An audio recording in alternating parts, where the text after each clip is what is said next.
আসসালামু আলাইকুম, আশা করি সবাই অনেক ভালো আছেন। আজকে রান্না করলে একদম সহজ একটা রেসিপি লই চলে আসছি, দই ফাঙ্গাস। তবে এই দই ফাঙ্গাসটা কীভাবে রান্না করি আর ভিডিওকে প্রথম ধরে শেষ পর্যন্ত দেখবেন, আর ওকে লাইক দিয়ে ভিডিওর লগে সংযুক্ত থাকবেন।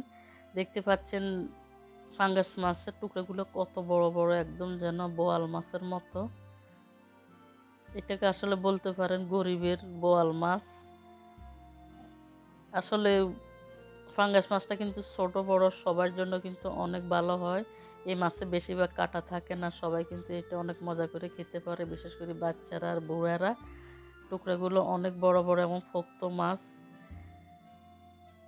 এবার না কিছু লবণ দিছি, তারপরে কিছু হলুদের গুঁড়া দিছি, কিছু মরিচের গুঁড়া দিচ্ছি। দিবার পরে এখানটা হালকা মাখি জুকি তারপরে তেলের মধ্যে ভাজিলাম। এদিকে চুলার উপর তেল দিয়ে গরম করে লইছি। এবার টুকরাগুলো একটা একটা করে বসাই দিয়ে মাছের টুকরাগুলো এক পিঠায় 3-4 মিনিট ভাজি লইছি। এবার এই ফিটটা সুন্দর করে উল্টে দিতেছি খুঁজছুন দি। বেশি জোরে উল্টাইলে কিন্তু এটা ভাঙে যাবে, খাইতে এত একটা ভালো লাগবে না। মাছের পিসগুলো দেখতে যেরকম সুন্দর লাগে, ভাঙে গেলে এত একটা সুন্দর লাগে না। এভাবে আলতো হাতে উল্টাইতে হইব। এভাবে করে আমি সবগুলো মাছ উল্টাই দিব। বন্ধুরা, আর ভিডিওটা ভালো লাগলে একটা সাবস্ক্রাইব করে পাশে থাকা অল বাটন প্রেস করে রাখবেন, আর যখনই ভিডিও সব নোটিফিকেশনও পাই যাবেন। আর একটা লাইক দিয়ে আর ভিডিওকে প্রথম থেকে শেষ পর্যন্ত দেখবেন।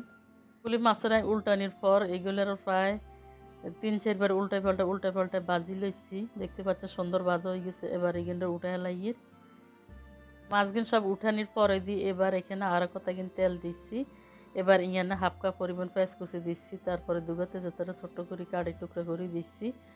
এবার পেঁয়াজগুলো কতক্ষণে তেলের মধ্যে নাড়তে নাড়তে লাল লাল করে ভাজিলাম।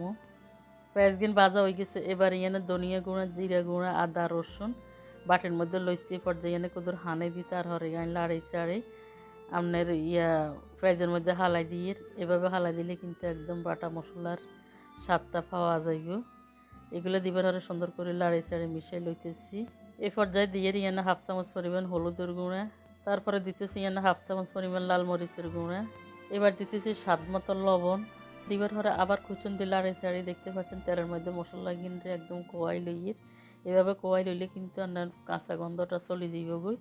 আর ফাঙ্গাস মাছটা এভাবে রান্না করে দিবেন, যারা কোনো সময় না খায় তারা একদম চাই খাইব, যে নারা আরও বেশি দিন আরও বেশি করে খামো, এতটাই হওয়া দইছে।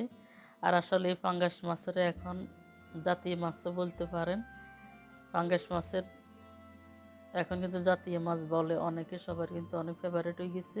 এবার এখানে হানি দিবার পরে কতক্ষণ এখানে জাল করে লইছি। এর মধ্যে কিছু গরম মশলা দিচ্ছি, এখানে গরম মশলার গুঁড়া দিচ্ছি। দিবার হরে আবার সুন্দর করে লাড়ে চাড়ে মিশাই লইয়ে এবার দিতেছি ইয়ানে 1 চামচ পরিমাণ সয়া সস। এবার দিতেছি ইয়ানে 4-5 চামচ টক দই। টক দইটা ইনস্ট্যান্ট এক ঘরে বানাই লইছি। এবার টক দইগুলো দিবার হরে দিই বাডিগেরে দিয়ে আরো কুদুর হানি দিচ্ছি। এবার এভাবে জল কিন্তু অনেকক্ষণ কষাইলাম। এর মধ্যে আগে থেকে বাজি করা ফাঙ্গাস মাছ কিন্তু উপরে দিয়ে ডালি দিমু। ফাঙ্গাস মাছগুলো ডালি দিবার পরে দিয়ে এবার উল্টায় পাল্টায় সুন্দর করে লাড়ি চাড়ি মিশাইলামু জলের লগে। উপরেগুলো নিচে হালামু আর নিচেরগুলো উর্ফে হালামু, তাইলে উর্ফে নিচে 2 পাটে মশলাগুলো লাগবো। মিশানি হরে দিয়ে এবার বাডিগারে দিয়ে আরো কুদুর হানি দিছি। হানি দিয়ে ফ্রাই প্যান গারে ধরে ধরে ডুলে লাড়াই দিচ্ছি। ডালে দিবার হরে দিয়ে ফ্রাই প্যানের ডাকনা আনতে দিয়ে কতক্ষণ রাঁধিলামু। কতক্ষণ রান্না করবার হরে দিই এবার ডাকনা গারে হরা আলাইছি। দেখতে পাচ্ছেন এই হানিতে মাছ কিন্তু সুন্দর করে রান্না করে লইছি। এবার আবার ইয়ানে 1.5 কাপ পরিমাণ হানি দিচ্ছি। এই পানিতে সুন্দর করে মাছগুলো ওই যাইব আর একে ডুলাই নাড়তে হইব, না হলে মাছগুলো ভাঙি যাইব। দেখতে পাচ্ছেন কালারটা কত সুন্দর আসছে, আর খাইতে কিন্তু অসাধারণ মজা হয়েছে। দেখে যেরকম কালারফুল, খাইতে কিন্তু চমৎকার হয়েছে।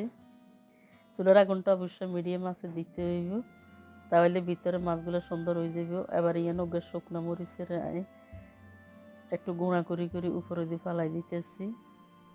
বন্ধুরা, আপনারা আরও সাপোর্ট করুন। আপনাদের সাপোর্টে সামনের দিকে আরও নতুন নতুন ভিডিও আপনাদের উপহার দিতে পারো। আর লাইক কমেন্ট শেয়ার সাবস্ক্রাইব করে আমার সাথেই থাকবেন। এবার মরিচটা দিবার হরে আবার ডুলে লাড়াই দিচ্ছি। লাড়াই দিবার হরে দিই এবার মাছগুলো পরিপূর্ণভাবে রান্না করিলাম। দেখতে পাচ্ছেন মাছগুলো সুন্দর হয়ে গেছে। আর চুলাটা আমি বন্ধ করে দিচ্ছি। কাছে থেকে একটু বাটিটা শেয়ার করতেছি। দেখতে পাচ্ছেন কতটা অসাধারণ লাগছে। আপনাদের সুবিধার্থে একটি বাটির মধ্যে সার্ভ করে লেছি। এই মাছ দিয়ে রুটি পরোটা আর ভাতের সাথে অসাধারণ লাগবে। দেখা হবে নতুন কোনো রেসিপি নিয়ে। আল্লাহ হাফেজ।